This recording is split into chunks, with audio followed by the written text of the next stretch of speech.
Exam कोई भी हो, लेकिन इस टॉपिक से क्वेश्चन आने की जो संभावना होती है वो 99.9% रहती है। मैं बात कर रही हूँ अनुसूची के बारे में। अनुसूची जब कॉन्स्टिट्यूशन अडॉप्ट किया गया उस टाइम 8 थी, लेकिन 4 अनुसूची बाद में ऐड की गई हैं। तो अभी कॉन्स्टिट्यूशन में 12 अनुसूची हैं। तो सबसे पहले याद करेंगे 4 अनुसूची के बारे में। 4 को याद करने के लिए डिफाइन करेंगे ए बी सी डी से। पहला ए का मतलब होता है एरिया। कौन सा एरिया? राज्य और केंद्र शासित प्रदेशों का एरिया। इसके बाद दूसरे में है बी का मतलब होगा वेतन। वेतन और बी दोनों की साउंड सेम है, तो इससे बी याद रखेंगे, यानी कि अनुसूची 2। तीसरी अनुसूची को डिफाइन किया है सी से। तो सी और शपथ दोनों की साउंड सेम है, तो याद रखेंगे सी शपथ। ये हो गई तीसरी अनुसूची। अब आती है चौथी अनुसूची, यानी स्टैंड फॉर डी।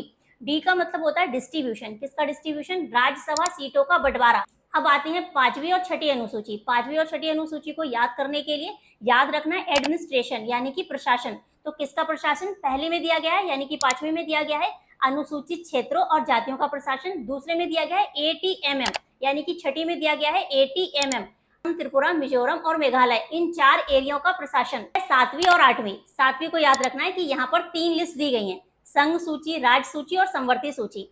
इसके बाद आठवीं, यहाँ पर भाषा दी गई है, टोटल 22 भाषाएं दी गई हैं। अब ऐड की गई अनुसूची को याद करते हैं। 9वीं अनुसूची ऐड की गई है पहले संविधान संशोधन के द्वारा 1951 में, जिसमें भूमि सुधार से संबंधित इंफॉर्मेशन दी गई है। 10वीं अनुसूची, यह है दल बदल कानून से संबंधित, ये ऐड की गई थी 1985 में। कॉन्स्टिट्यूशन अमेंडमेंट हुआ था 52वां अमेंडमेंट। नेक्स्ट है 11वीं अनुसूची, ये ऐड की गई थी 1992 में 73 अमेंडमेंट के द्वारा। ये पंचायत से रिलेटेड है और इसमें 29 सब्जेक्ट हैं। लास्ट है 12वीं अनुसूची, ये ऐड की गई थी 74 अमेंडमेंट के द्वारा 1992 में, और यहाँ पर दिया गया है नगर पालिका के बारे में। अब आप बताइए यहाँ पर कितने सब्जेक्ट हैं?